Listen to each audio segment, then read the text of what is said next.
নীলা দেখ, আমি কত বড় মাছ ধরেছি রে। ভাই রে, তুই সত্যিই অনেক ভালো মাছ ধরতে পারিস।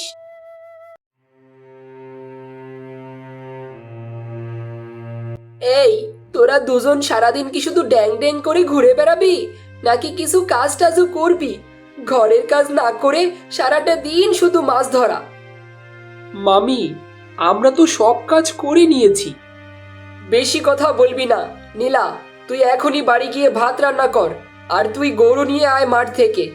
এমনি সময় দুটোকে পাওয়াই যায় না, আর খাওয়ার সময় ঠিকই এসে পড়ে। এই বলে রেনু সেখান থেকে চলে আসে। নিলয় মাঠে চলে যায় গরু আনতে। নীলা বাড়ি এসে মাছ কেটে রান্না করে। খাবার সময়, মামি, খুব ক্ষুধা পেয়েছে, কটা ভাত দাও না। সারাটা দিন শুধু খাই খাই। এতদিন হলো তোর বাবা মা মারা গেছে, আমাদের ঘাড়ে আর কতদিন চড়ে থাকবি? তোদের দুটোর জন্য আমার মেয়েটাকেও কিচ্ছু খাওয়াতে পারি না। আমার বাড়ি থেকে বের হবি তোরা? মামি, আমরা কোথায় যাব? আমাদের তো আর কেউ নেই। আমি সেটা কেমন করে বলবো? হ্যাঁ, আমি তোদের চলে যেতে বলছি, তোরা এক্ষুনি বের হয়ে যাবি।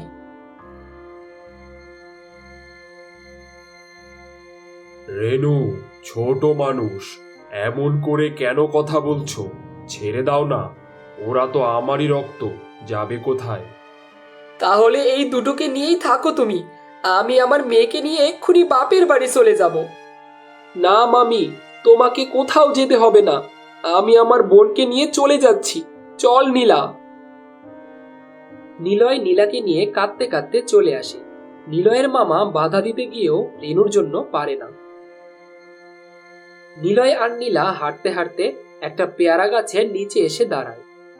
ভাই, ও ভাই, আমার খুব খিদে পেয়েছে। সারাদিন না খেয়ে তো আর হাঁটতে পারছি না। নীলা, এই পেয়ারা গাছে তো মাত্র একটা মাত্র পেয়ারা, তাও আবার সেটা পাখিতে খাচ্ছে। তোকে কি খেতে দেব বল? না ভাই, তুই আর আমি দুজনেই খাবো। তুইও তো সেই সকাল থেকেই খাসনি। আরে বোন দেখ, একটা ভালো পেয়ারা পড়েছে রে। এটা মনে হয় পাতার ভেতরে ছিল। এটা তুই খা, ক্ষুধা কমে যাবে। আজ বাবা মা থাকলে হয়তো আমাদের এত কষ্ট পেতে হতো না। যাই হোক, ওই দেখ ভাই নদী, চল নদী থেকে একটু পানি খেয়ে আসি। গলাটা শুকিয়ে কাঠ হয়ে গিয়েছে। ঠিক আছে, চল বোন।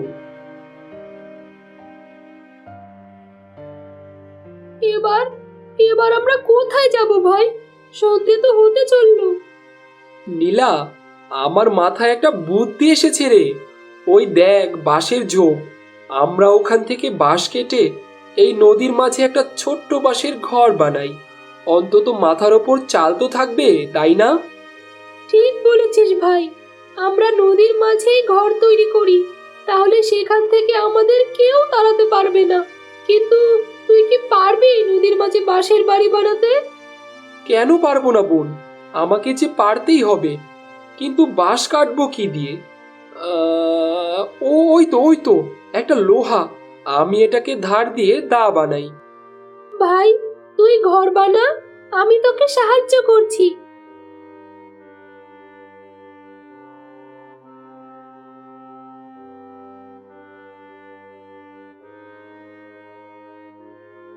ভাই, এটা আমাদের বাড়ি।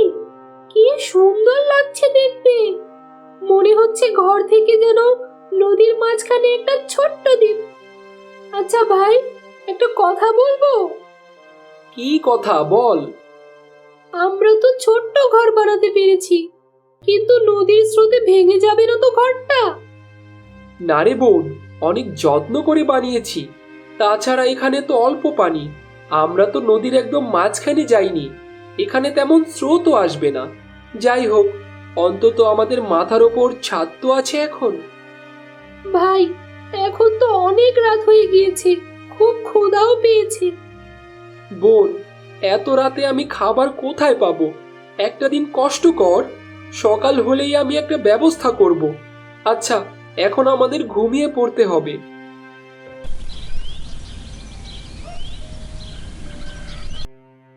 পরদিন পাখির ডাকে ঘুম ভাঙে তাদের।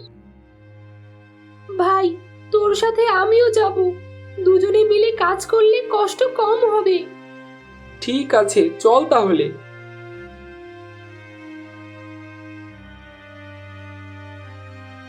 ভাই, এভাবে না খেয়ে থাকলে তো আমরা মারা যাব। ক্ষুধার যন্ত্রণা যে আর সইতে পারছি না ভাই। বোন, চল আমরা জঙ্গলের ভেতরে গিয়ে দেখি কোনো ফল পাই কিনা। ঠিক আছে ভাই। ভাই, আমরা তো মাত্র 2টা লেবু পেলাম। এটা দিয়ে কি পেট ভরবে? চিন্তা করিস না বোন, দেখবি আল্লাহ তাআলা ঠিক একটা ব্যবস্থা করে দেবেন। চল আমরা আমাদের বাসের বাড়িতে গিয়ে একটু লেবু খাবো। নিজের বাড়ি খাবার মজাই আলাদা রে। কেউ বলবে না এটা আমার বাড়ি, এই বাড়ি থেকে বের হয়ে যা, বুঝলি? তুই ঠিক বলেছিস ভাই। নীলা আর নিলয় তাদের নদীর মাঝে বানানো বাঁশের বাড়িতে চলে আসে। এরপর তারা দুজন যখন দুটো লেবু খেতে যায়, ঠিক তখনই সেখানে এক বুড়ি চলে আসে। আরে, নদীর মাঝে বাঁশ দিয়ে বাড়ি বানিয়েছো?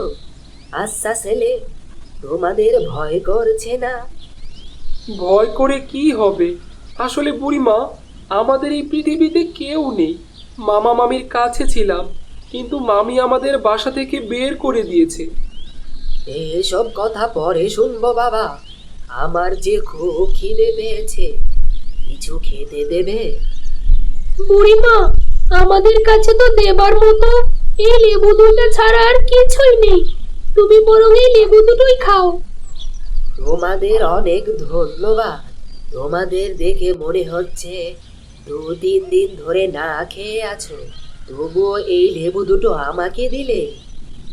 আমরা খুব সহ্য করতে পারবো, কিন্তু তুমি তো বুড়ো মানুষ, তুমি কি ক্ষুধা সহ্য করতে পারবে? খাবারটা বেশি প্রয়োজন তোমার। তোমাদের মন কেমন খাবার চেয়ে সেটা পরীক্ষা করলাম। জঙ্গল থেকে ফেরার সময় তোমরা কি বলেছিলে আমি তো সবই শুনেছি।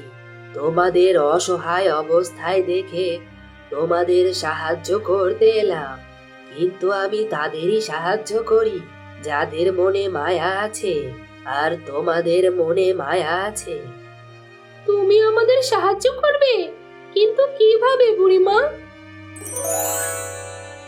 এত রুটি, এত খাবার! ভাই, আমরা বেঁচে গেলাম। আজ থেকে আর না খেয়ে থাকতে হবে না।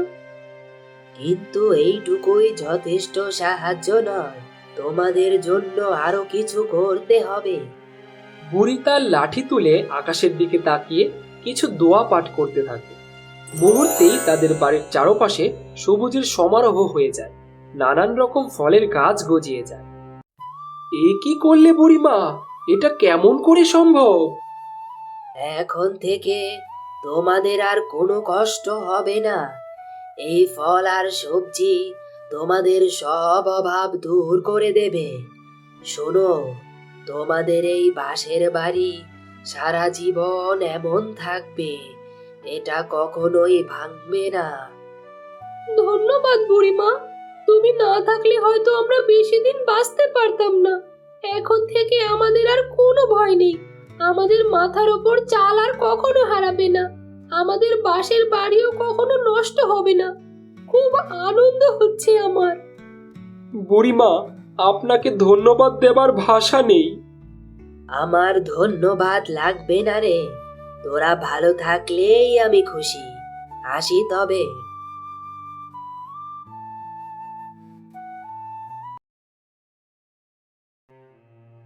রেনু, আমার খুব ক্ষুধা পেয়েছে। মেয়েটারও মুখটা শুকিয়ে গিয়েছে। ওই দেখো, নদীর মাঝে কি সুন্দর একটা বাঁশের বাড়ি। এত সুন্দর বাঁশের বাড়ি আমরা আগে কখনোই দেখিনি তো। মা, বাবা, চলো না ওই বাঁশের বাড়ি গিয়ে দেখি আমাদের কিছু খেতে দেয় নাকি। ঠিক আছে রে মা, চল যাই। বাড়িতে কেউ আছেন? বলি, বাঁশের বাড়িতে কি কেউ আছেন? আরে মামা মামি, তোমরা, তোমাদের এমন অবস্থা হলো কি করে? তোমাদের দেখে তো মনে হচ্ছে তোমরা সারাদিন না খেয়ে আছো। এসব তোদের সাথে অন্যায়ের শাস্তি। তোদের যেভাবে বাড়ি থেকে বের করে দিয়েছিলাম, আজ আমাদেরকেও সেইভাবে বাড়ি থেকে বের করে দিয়েছে। কি হয়েছিল? মোড়লের কাছে বাড়ির দলিল রেখে টাকা নিয়েছিলাম, শোধ দিতে না পারায় তারা বাড়িটা কেড়ে নিয়েছে আমার। বিধাতা সার দেন, কিন্তু ছেড়ে দেন না। বাবা, আমরা নিজেদের ভুল বুঝতে পেরেছি, আমাদের মাফ করে দে। কেঁদো না মামি, তোমরা যখন নিজের ভুল বুঝতে পেরেছো, আমরা তোমাদের মাফ করে দিয়েছি। আজ থেকে তোমরা আমাদের সাথে আমাদের এই বাঁশের বাড়িতেই থাকবে। তোদের এই ঋণ আমি কোনো দিন ভুলবো না। তোদের সাথে কত অন্যায় করেছি, কিন্তু তোরা সব ভুলে তোদের বাড়িতে আমাদের থাকতে দিলি। এসব বাদ দাও তো, আমরা সবাই আবার একসাথে থাকবো, এটা ভেবেই তো ভালো লাগছে। এখন ঘরের ভেতরে এসে খেয়ে নাও তো দেখি। চল বাবা।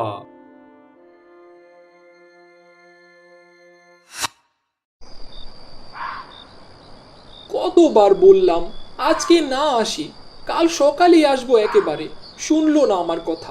এখন এই এত রাতে একা একা বাড়ি যাই কি করে?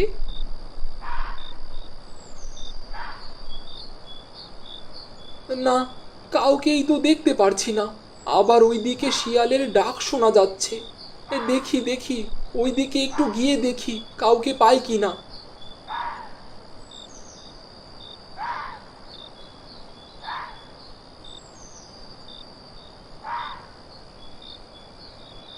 ওই তো একটা লোককে দেখা যাচ্ছে মনে হয়।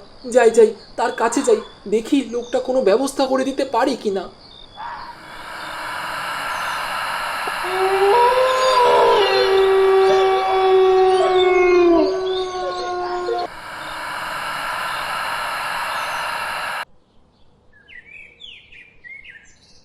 কি তোমার ছেলের কি জ্ঞান ফিরলো, নাকি এখনো অজ্ঞান হয়ে পড়ে আছে? আহ, থামো তো। ছেলেটা আমার কত কষ্ট করে আসতে গিয়ে অসুস্থ হয়ে পড়েছে। ওই তো ইব্রাহিম চোখ খুলেছে। এ কি, আমি এখানে এলাম কি করে? কেন, তোমার কি অন্য কোনো জায়গায় যাওয়ার কথা ছিল? না বাবা, মানে বুঝেছি, কাল আসতে গিয়ে তাড়াহুড়া করে না খেয়ে চলে এসেছো, এজন্যই তো মাথা ঘুরে স্টেশনে পড়েছিলে। কিন্তু আমি স্টেশন থেকে বাড়িতে আসলাম কিভাবে? কি করে আবার? আমি তোর দেরি দেখে তোর বাবাকে বলে স্টেশনে মানুষ পাঠিয়েছিলাম, ওরাই তোকে নিয়ে এসেছিল। আচ্ছা, তা ঠিক আছে। এবার বলো দেখি, এত জরুরি তলব করে কেন ডাকালে? কি এমন হয়েছে? এখনো হয়নি কিছু, কিন্তু হবে। এবার অনেক বড় অনুষ্ঠান হবে, লোকজন খাবে, নাচবে, গাইবে। কিন্তু কি উপলক্ষে সবাই এত আনন্দ উল্লাস করবে, সেটা তো বলো আগে।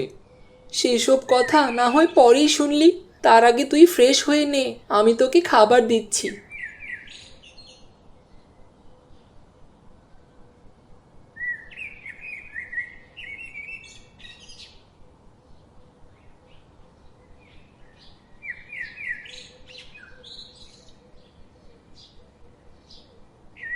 আরে বাহ, পেঁপেগুলো তো বেশ ভালো পেকেছে। যাওয়ার সময় সাথে করে কতগুলো পেঁপে নিয়ে যাব। বাবা ইব্রাহিম, কোথায় গেলি বাবা? আয় বাবা, খেতে আয়।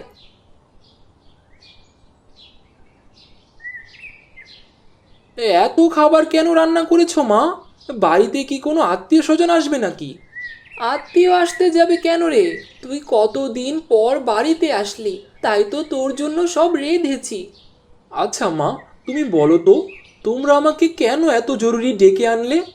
তোর বাবা তোর জন্য মেয়ে পছন্দ করেছে, তাকে দেখতে যেতে হবে। আজই যেতে হবে মা?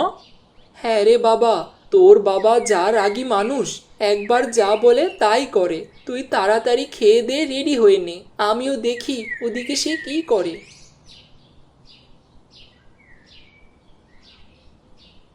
হায় রে কপাল, কি ভেবেছিলাম আর কি হলো।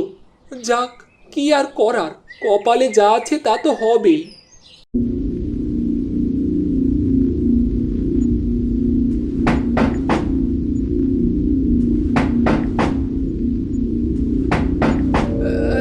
রাতে কে আবার জানালায় কড়া নাড়ছে?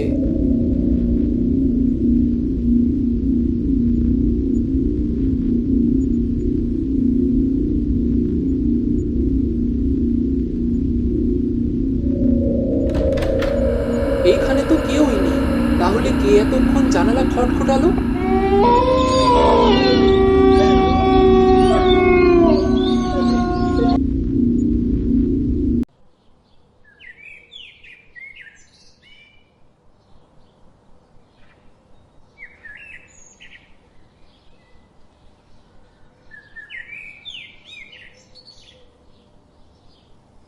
এখানে দাঁড়িয়ে কি করছো বাবা? আরে সজীব কাকা, তুমি কখন আসলে? তুমি তোমার আসার খবর শুনে চলে আসলাম বাবা। তোমাকে না দেখে কি আর আমি থাকতে পারি বলো?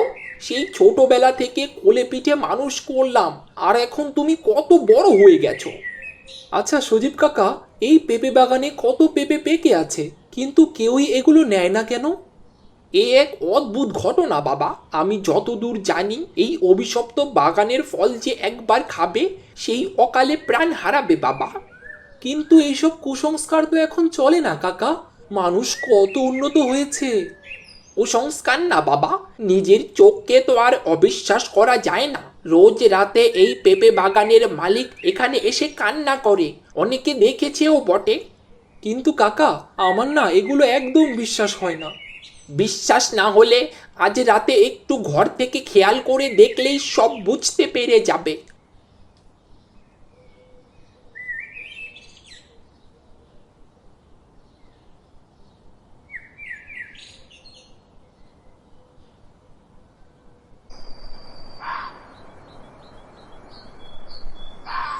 কই, অনেক রাতি তো হলো, কিন্তু কাউকেই তো দেখতে পেলাম না। না না, এখানে কি হয় আমাকে দেখতেই হবে।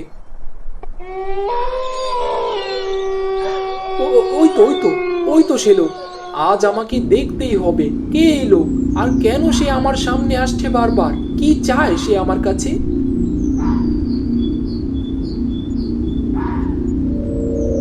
কে কে আপনি?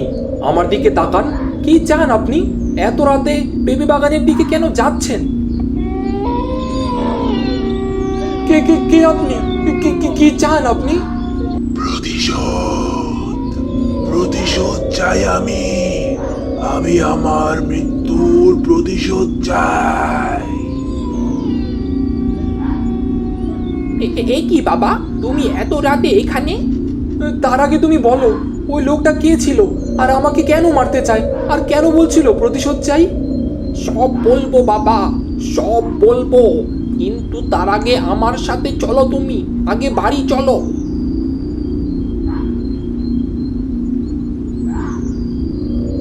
এই কলা বাগান ছিল শফিক মাঝির। তোমার বাবার থেকে নেওয়া ধারের টাকা না দিতে পারায় বাবু শফিকের কাছ থেকে জোর করে এই পেঁপে বাগানটি লিখে নেয়। সেই শোকে শফিক মাঝি এই পেঁপে বাগানে এসে আত্মহত্যা করে। তার মানে আমার বাবার জন্যই এই আত্মা এখানে ঘুরে বেড়ায়, আমার প্রাণ নিতে চায়। হ্যাঁ বাবা, কিন্তু এই কথা বড় বাবু কাউকে বলতে নিষেধ করেছে, এমনকি তোমাকেও। তুমি আমাকে অনেক বড় উপকার করলে এই কথাটা বলে। এখন যেভাবেই হোক আমাকে এই আত্মার মুক্তি দিতে হবে। তুমি আমাকে কালই একটা বড় সাধুর কাছে নিয়ে চলো।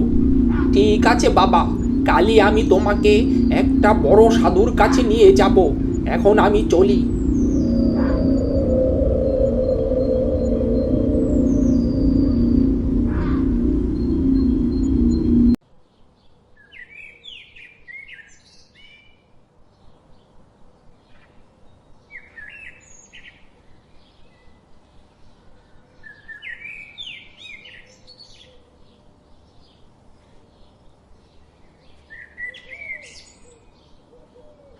সাধু বাবা, আপনার সাথে আমার কিছু কথা ছিল।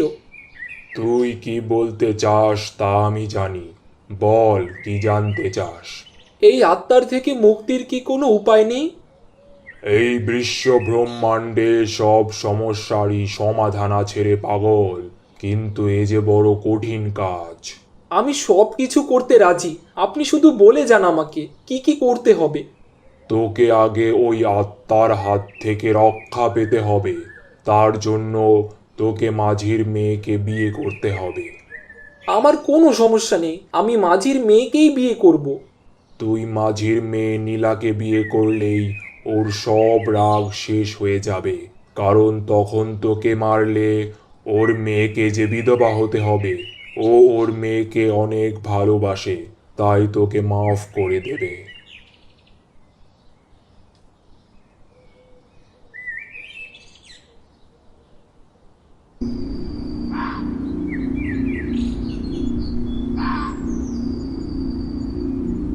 এখনই আসবে তোমার বাবা।